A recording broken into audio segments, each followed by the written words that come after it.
Bom, vamos dar continuidade à nossa leitura do livro de Atos dos Apóstolos, e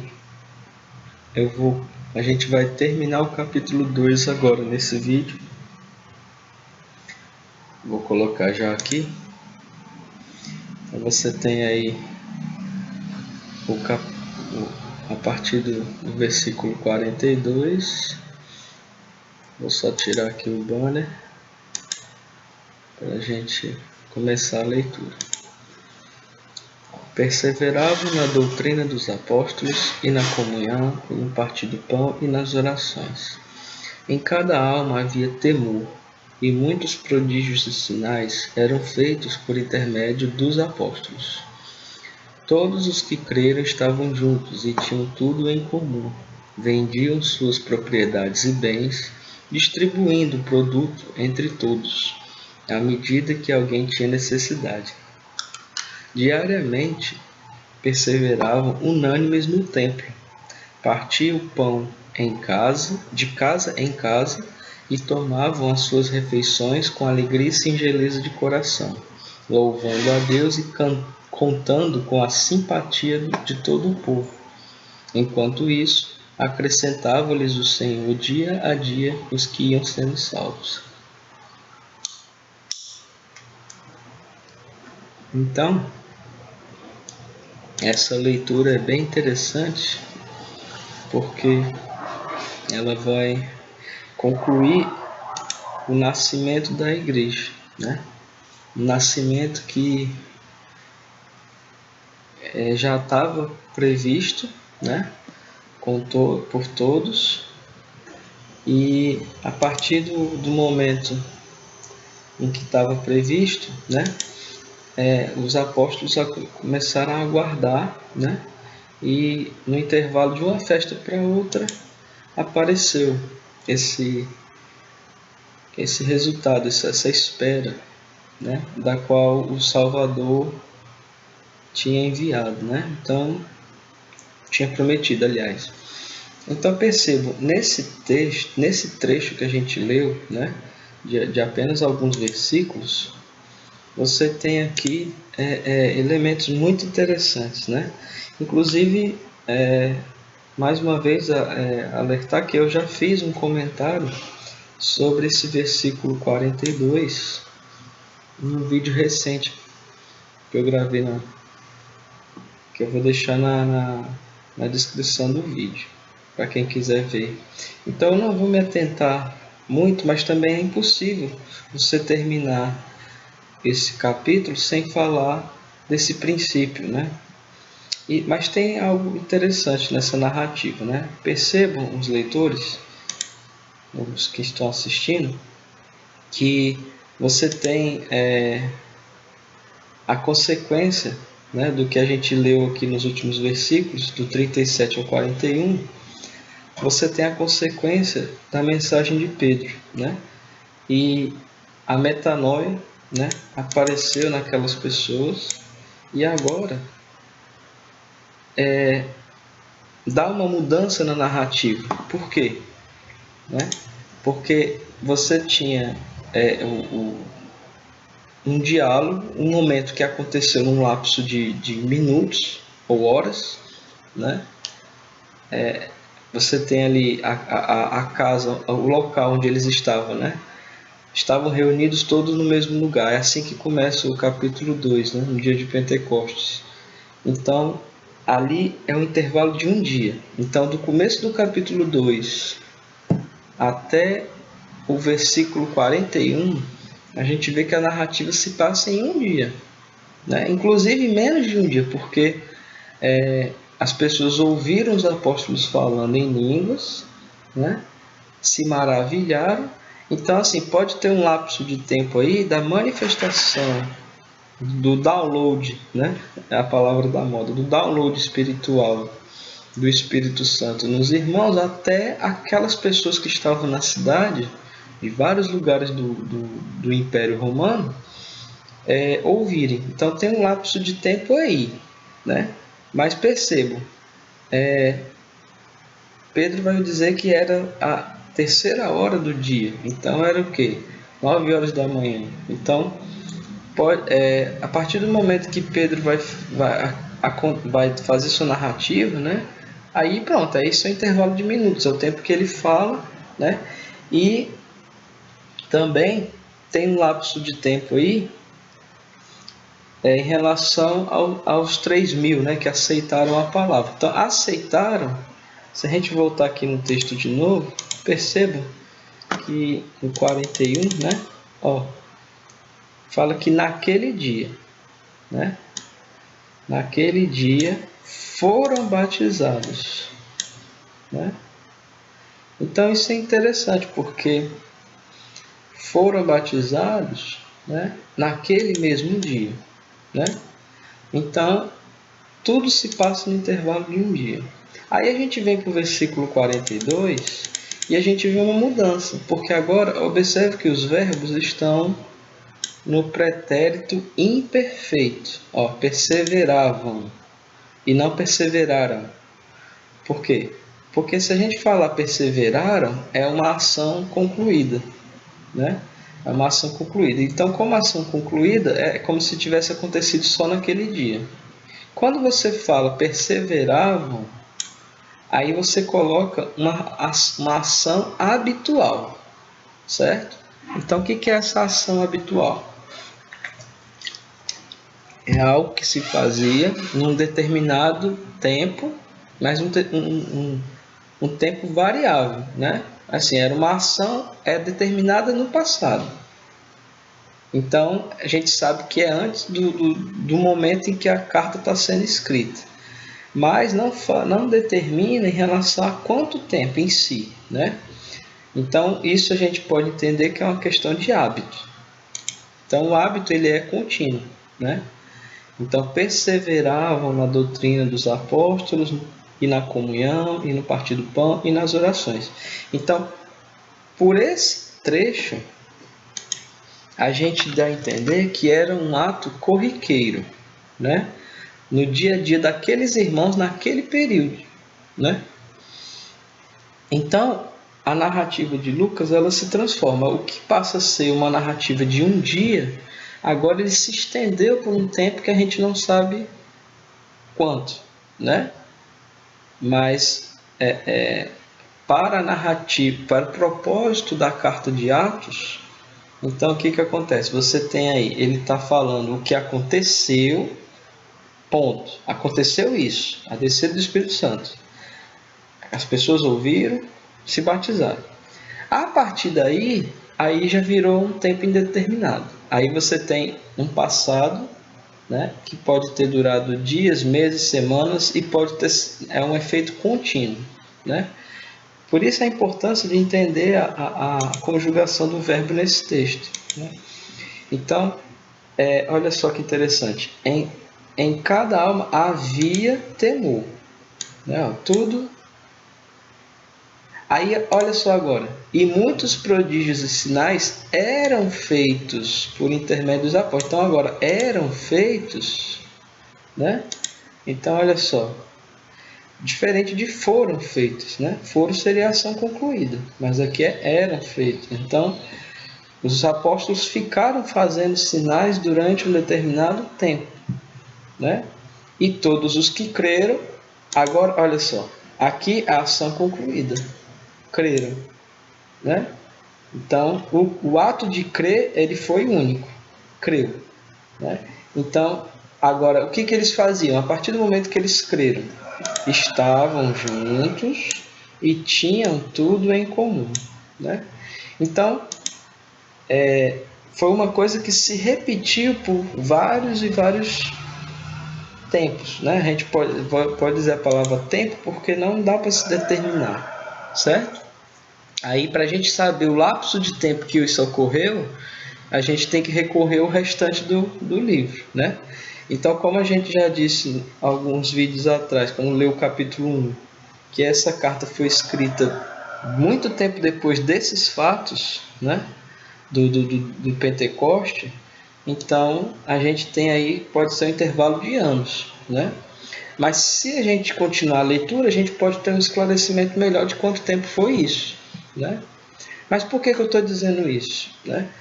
Porque entra uma questão interessante, que estava tendo a festa. Aí eu fico imaginando o que aconteceu depois que a festa terminou. Porque a festa era um período de tempo. Eu agora não vou saber de cabeça, mas na velha aliança tem lá a especificação o que seria a festa das semanas, né?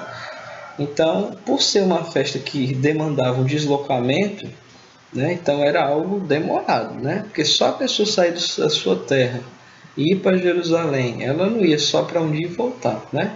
É uma viagem muito cansativa. A gente vê que a gente viu no início do capítulo 2 que tinham pessoas que vinham de muito longe, né? De Cirene, lá na África, gente que vinha lá da Ásia Média, gente que vinha da Europa, né? Então eram caminhadas muito distantes, né?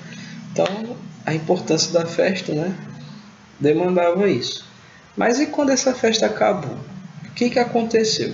Esse hábito continuou, né? Aparentemente sim, né? Continuou entre os que ficaram, né? Em Jerusalém.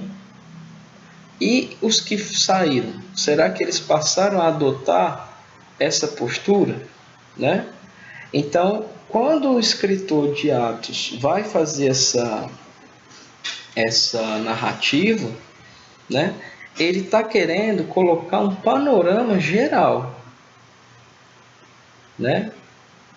Daquele começo. Então, assim, é um panorama geral daquele começo, daquilo que acontecia naquele momento, certo? Então, olha só, você tem pessoas estrangeiras, ou seja, de lugares estranhos, lugares diferentes, né? E eles chegam a Jerusalém. Então, agora eles passando a compartilhar da crença de que o Messias veio e está agora, mediante o Espírito Santo presente na vida dos que creem, né? Purificando aquelas pessoas. Então, esse novo modo de vida daqueles irmãos, durante o Pentecoste, foi a partir dessas ações que a gente narrou aqui, né? Então, a festa ocasionou nesses irmãos a ações, né? Então, eles começaram a viver em coletividade, né? Vendiam suas propriedades e bens. Aí, quem é que poderia vender, né? Aí a gente, obviamente, está se tratando de pessoas não só de Jerusalém, porque muita gente era de fora, né? Mas o fato narrado não tem como a gente especificar. Por quê? Porque ele está mostrando um panorama geral. Panorama geral, né? Dá a entender o que? É como se fosse assim. A gente vai fazer um aniversário, vamos comemorar, né, o aniversário de alguém. O dia do aniversário foi aquele, né? Então, naquele momento, né, o que acontecia durante a festa, né? Então, as pessoas conversavam, as pessoas riam, as pessoas compartilhavam. Aliás, o dono da casa compartilhava a comida com os convidados, né? Os convidados entregavam os presentes. Então, perceba, eu estou fazendo uma narrativa geral de um fato que aconteceu, né? Então, observe que os verbos que eu utilizei, né, é o mesmo que foi utilizado aqui, o pretérito imperfeito, né? Então, distribuíam-se presentes para o aniversariante, né? Can, cantavam músicas que eram tocadas na playlist do anfitrião. Então, uma comparação interessante que uma vez um irmão em Cristo me falou é o seguinte: esse panorama de Atos, esse panorama de Atos, é como se fosse um selfie da igreja, né? É o panorama ideal, né? Então, assim, quando a gente bate o selfie, geralmente a gente coloca uma imagem modelo, né? Então, se eu saio para algum lugar vou para uma praia, né? Quando eu vou tirar ali uma foto, né? Eu estou fazendo uma representação do que foi aquele momento para mim. Então, geralmente a foto é sorrindo, né? A foto é com um plano de fundo interessante para mostrar que eu estava naquele lugar, né? Então, assim, na foto não sai os problemas que eu tive para chegar até ali, né? Não vai sair o trânsito que eu peguei para chegar na praia, não vai sair uma possível um possível congestionamento, um possível, sei lá, eu posso ter dirigido errado e alguém ter me xingado, né? E eu ficado com raiva. Não, cheguei na praia, bati a foto. Todo mundo só vai ver a foto. Então vai ver um momento feliz, um momento alegre. É isso que aconteceu aqui, né? O escritor de Atos colocou nesse trecho, em alguns outros, viu? A, o modo ideal da igreja, né? Então esse é o modelo ideal, ok? Então assim, eu não vou esticar muito a interpretação do versículo 42 porque eu já fiz isso, né? Mas retomando só a ideia, né? Como isso aqui é um cenário ideal, o cenário ideal ele passou por uma transformação na vida daquelas pessoas que baseavam-se nesses 4 pilares, né? No ensino dos apóstolos, na comunhão, no partir do pão e nas orações. Comunhão, olha só, nos versículos seguintes você entende o que estava acontecendo. Ó. Por exemplo, doutrina dos apóstolos. Em cada alma havia temor, e muitos prodígios e sinais eram feitos por intermédio deles. Né? Então, olha só, os apóstolos ensinavam, davam os sinais, então o que eles falavam era praticado, era vivido, né? A comunhão, ó, todos os que creram estavam juntos, né? Estavam juntos aqui, né? Tem mais a ver com a questão espacial, né, do que ideológica, né? Mas o ato de crer, eles criam numa coisa só. Aí volta aquilo que eu falei no começo. E quando acabou a festa? Eles não estavam mais juntos, porque muitos foram para sua terra natal, porque tem lá a sua vida. Mas eles deixaram de estar juntos em Cristo? Né? Não, a comunhão permaneceu. Porque a comunhão, aí nesse caso a comunhão passa a ser a ideia, certo? Inclusive, eu até ia deixar aqui vou colocar aqui para vocês verem, né? O texto grego, né? Então, os verbos, assim, obviamente, nós não entendemos de grego, mas algumas palavrinhas dá para a gente entender, né? Então, ó, por exemplo, aqui todos, né? Pantes, pisteuntes, ó, todos os que creram, né? Você olha aqui, eles dão. Ó, perceba que até no inglês, ó, você tem aí o chamado present continuous, né? Então você é o having believed, né? Tendo crido, né? Não é presente contínuo, cara, é passado contínuo, né? É óbvio. Mas tem a questão tem uma palavrinha aqui, né? Pronto, que ele fala do ó, epicron. Não, deixa eu voltar aqui só para o texto português, só para eu ver onde é. Que é como eu disse para vocês, eu não sou professor de grego, né? Mas olha só, o versículo 44, né? Estavam juntos, né? Esse estar juntos, ele tem aqui o significado, né? Aqui, né? Ó. Estavam juntos e eikon apanta. Aqui no caso, koinal. aqui no caso é o comum, né? Que até quando o texto grego, né? O grego koiné, quando fala-se grego koiné, é o grego comum, né? Mas o eikon é o ter, né? Então eles apontam tudo, todas as coisas, ó, como diz aí no inglês. Ó. Então tinham tudo em comum, né? E aqui no caso é o estavam juntos, né? Ó, together, todos juntos, né? Together juntos, né? Então, lógico que a ideia aí é mostrar que eles estavam juntos reunidos, né? Nesse versículo. Mas aí a gente pensa, poxa, e quando eles forem embora?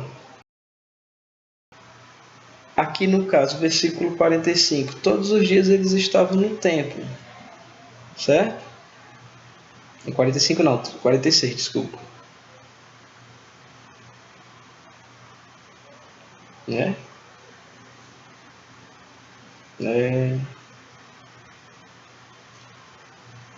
Eu sou péssimo no grego, eu tenho que voltar para o texto português, gente. Então assim, eu não quero dar aula de grego, certo, pessoal? Mas é só para vocês terem uma noção que isso aqui é muito interessante, porque esse versículo 46,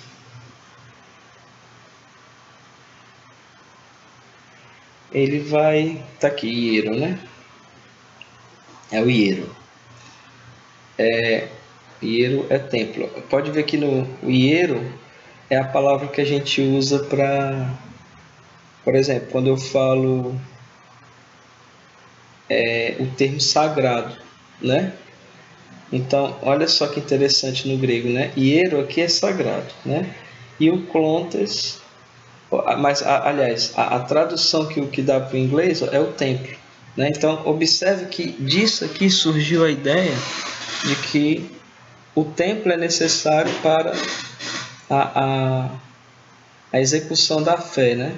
A prática da fé. Então, como é que eu vou perseverar na doutrina dos apóstolos se eu não mantenho a comunhão, o estar junto, né? Mas o estar junto, aqui diz que todos os dias no templo, né? Olha só. Então, tá vendo como precisa, né? E você vê que até no grego a palavra é hiero, né? É sagrado. Então eles perseveravam unânimes no templo, ou seja, no local sagrado, certo? Então aí a gente tem que entender o contexto do que é o local sagrado para aquelas pessoas, né? Porque, gente, a igreja tinha acabado de nascer, né? Então imagina, é como um bebezinho que ainda vai ter uma grande bagagem de coisas para aprender, né? Então as práticas judaicas não saíram de dentro deles, né? Então eles estavam perpetuando o judaísmo, porque o judaísmo era sua conduta política, certo? Conduta política é algo que você pratica todos os dias. Então, por exemplo, nós não deixamos de ser cristãos para praticar as leis brasileiras, certo? E nem tampouco a gente deixa de ser brasileiro por ser cristão.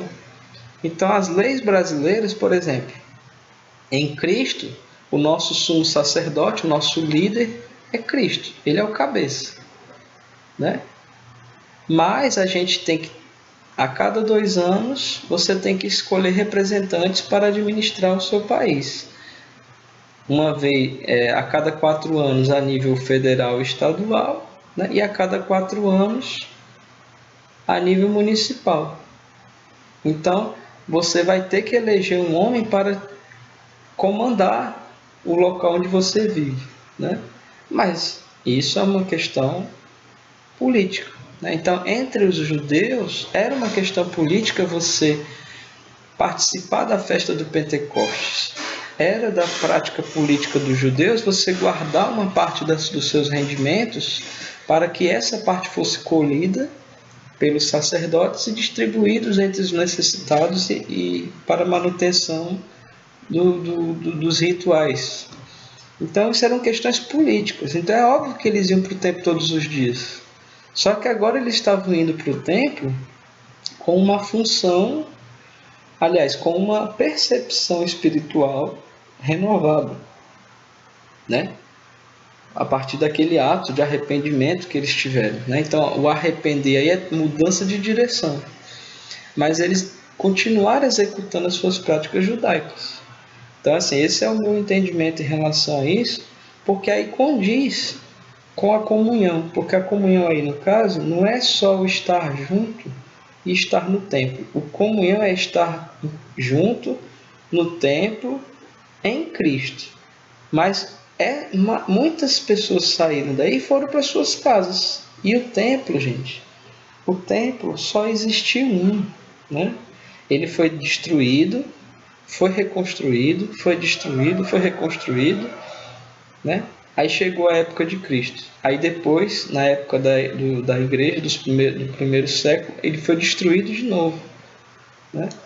Então, o templo é esse, né? Para a visão do judeu que estava ali aceitando a nova fé, só tinha um templo. Então, todos os dias eles estavam no templo, como a gente lê aqui no versículo 46, para muitas pessoas, né, diariamente perseveraram. Óbvio, se eles iam diariamente para o templo é porque estavam no período da festa. Mas muita gente depois foi embora, né?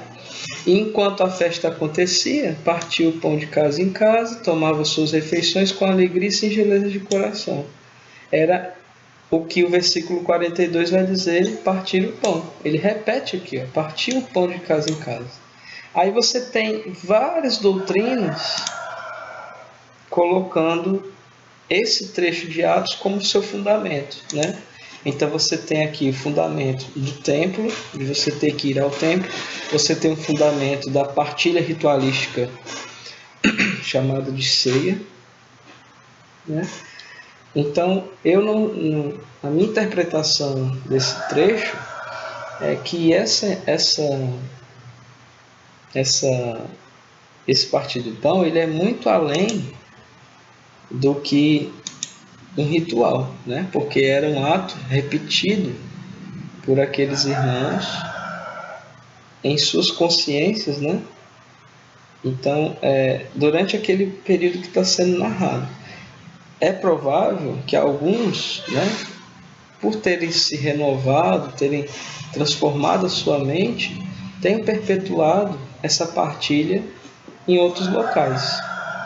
Mas o fundamento aqui é espiritual, certo?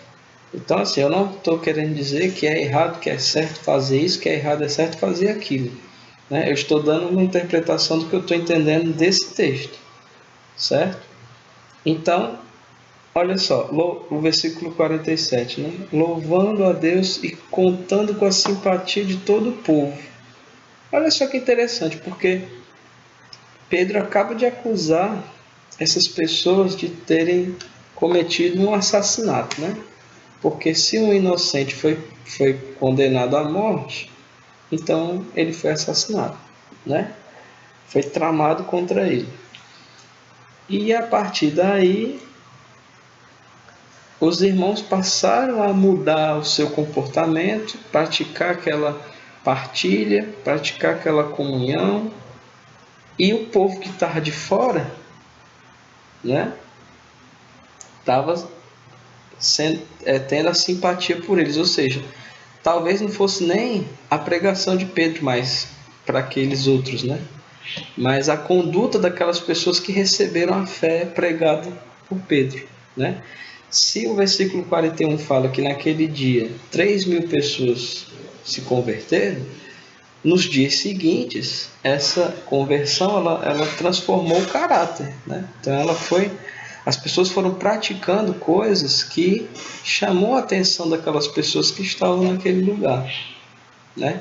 Então você vê que talvez, assim, aí talvez uma pequena especulação minha, é provável que esse ritual de Pentecoste, né, por ser uma festa que todos os anos ocorria, talvez já teria sido mecanizado, né? Uma questão mecânica, a pessoa ia, chegava, fazia os seus rituais, ia para e se hospedava em algum lugar e ficava na sua e pronto, né? Depois ia-se embora, né? A gente tem um exemplo em outra religião, que é o islamismo, que ele coloca, tem a peregrinação à Meca, né, em relação à Kaaba, e é tanta gente para fazer a peregrinação em torno da pedra sagrada que as pessoas pisam nas outras, pisoteiam, né? Agora não, que enquanto eu estou gravando esse vídeo a gente está num período de pandemia, mas há anos atrás, né, era comum as notícias da época da peregrinação, pessoas morrerem pisoteadas. Então você imagina qual é o amor, qual é a compaixão, a alegria e singeleza de coração que está numa pessoa que está pisoteando a outra para poder cumprir o seu ritual sagrado, né? Então assim, aí fecha aí o parênteses dessa especulação que eu fiz, né? O fato é que o texto diz que as pessoas estavam contando com as pessoas estavam se simpatizando por aqueles primeiros convertidos, né? E a partir disso, o Senhor, né, dia a dia, acrescentava, né, a igreja. Então, obviamente, não ficou só nos 3.000, né? Não ficou só nos 3.000. O número, né, foi avançando. Mas a gente não sabe em quanto tempo isso aconteceu, né? Porque, lembrando, a gente está falando de uma narrativa feita décadas depois do fato narrado, né?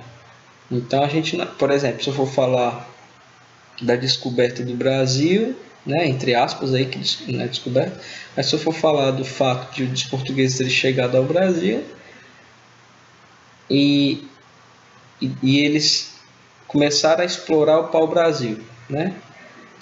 E eles exploravam o pau-brasil, né? Passando a se fixar no território em 1532.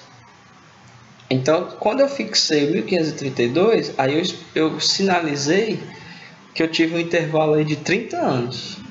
Só dessa narrativa que eu fiz, dessas pequenas frases. Vendi o pau-brasil, né? Depois que eles chegaram. Mas, então, em uma frase, eu fiz uma narrativa de 30 anos. O escritor aqui, ele está fazendo uma narrativa de vários anos, né? Então, ele pontuou alguns momentos, né? E em alguns outros, ele elasteceu a narrativa, que é o caso que eu vejo aqui em Atos, né? Então, esse dia a dia pode pode ser uma expressão, né? Para um intervalo de tempo, né, que não é detalhado.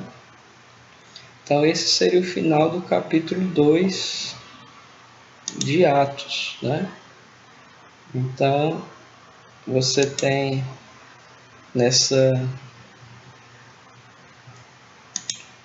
minha interpretação pessoal, eu gostaria de encerrar dizendo que o nascimento da igreja foi um fato único, né? Que deixou marcas, né? Marca no sentido positivo, né? Para aquela população que estava presente. E essa marca, ela foi tão forte que ela teve capacidade de se expandir, né? Para cumprir aquilo que Jesus tinha falado, né? Olha, vocês não vão fazer isso sozinhos, mas do alto virá poder, né? Então, o Consolador, como é dito lá em João, esse Consolador vai estar ajudando a eles, né? Nessa empreitada. Então, os capítulos seguintes a gente vai ver o decorrer dessa perpetuação eclesiástica, vamos dizer assim, né? Congregacional, essa interpretação da igreja, né? Então, eu acho que é isso, né? O negócio é bem interessante, uma leitura uma leitura fantástica, né? Assim, cada dia a gente vai tendo uma visão mais ampliada da coisa, né? Muito interessante. É isso aí.